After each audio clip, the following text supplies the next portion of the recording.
l'Union européenne qui finance l'Union africaine en 2020, disons 21e siècle. Donc, le problème, pour résoudre ces problèmes, les chefs d'État et de gouvernement se sont réunis en disant qu'il faut 0,2% des importations qui doivent revenir à l'Union africaine. Je crois que la réforme de l'Union africaine est bien partie. Ça, c'est très important. Et tant qu'un autre continent finance notre continent, nous n'allons jamais sortir de la situation où nous sommes en train de nous plaindre. Je pense que c'est un problème récurrent qui peut être politique comme du secteur privé, qu'il doit y avoir une réflexion. 0,2% des importations africaines, est-ce qu'elle va suffire avec les subventions étatiques pour la bonne marche de l'Union africaine? Ça, c'est la première, je dirais, observation que je souhaite partager et reprendre ce que les chefs d'État et de gouvernement ont déjà discuté depuis un certain temps. Les réformes de l'Union africaine ont été formulées par le président Kagame avec des éminents économistes comme l'ancien président de la Banque africaine de développement, Carlos Lopez, plus d'autres experts qui ont arrêté une position beaucoup plus claire pour que l'Afrique soit autonome financièrement. L'Union, en tout cas africaine, soit beaucoup plus, je dirais, indépendante en termes financiers. Les problématiques que le président Ibombo a soulevées tout à l'heure concernant la concurrence ou les compétitions des associations patronales ou des chambres de commerce africaines qui se trouvent en Égypte. Vous vous rappelez la dernière fois qu'on avait reçu le président de la chambre de commerce, des chambres de commerce du monde, que nous avons reçu à Nairobi, nous nous sommes échangés que nous soyons sur la même longueur d'onde, puisqu'on parle toujours du secteur privé.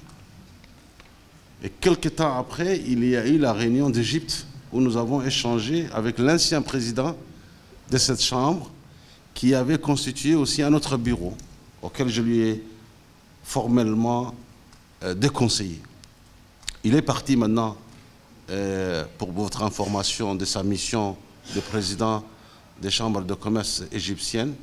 Je crois que son remplaçant est sur la même longueur d'onde que nous. Et que l'Union africaine, là aussi, comme vous savez, Monsieur le Président, la réunion de CODA que nous avons participé la semaine dernière, a mis en place aussi une autre stratégie de discussion ou d'adoption de l'African Business Council, qui est proposée par CODA, mais à travers l'Union africaine. Là aussi, il y aura des discussions auxquelles nous souhaiterions échanger, peut-être demain après-midi à la Chambre de commerce de Djibouti, pour avoir une déclaration commune et avoir arrêté une position beaucoup plus claire.